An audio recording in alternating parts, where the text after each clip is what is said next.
საავტომობილო გზების დეპარტამენტის ინფორმაციით, ქვეშეთი კობის გზის მშენებლობისას სოფელ წკერესთან საყრდენი კედლის მოწყობის სამუშაოებისას სავარაუდოდ მიწის მასის ჩამოშლის შედეგად სამშენებლო კომპანიის 4 თანამშრომელი, თურქმენეთისა და ჩინეთის მოქალაქეები ჩამოშლილი მასის ქვეშ მოხვდნენ და დაიღუპნენ. ერთი დაშავებული ამ დრომდე კლინიკაში იმყოფება. როგორც ექიმები ამბობენ, დაშავებულის მდგომარეობა საყურადღებოა. ფაქტზე დაწყებულია გამოძიება. გუშინ სოფელ წკერესთან ქვეშეთი კობის პროექტის მიმდინარეობის დროს ფერდის გამაგრების სამუშაოებისას სავარაუდოდ ფერდის ჩამოშლის გამო დაიღუპა 4 და დაზარალდა 1 უცხოეთის მოქალაქე.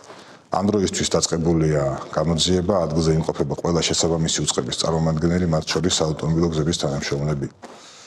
გამოძიების დასრულების შემდგომ დადგინდება შემთხვევის გამოწვევი კონკრეტული მიზეზები.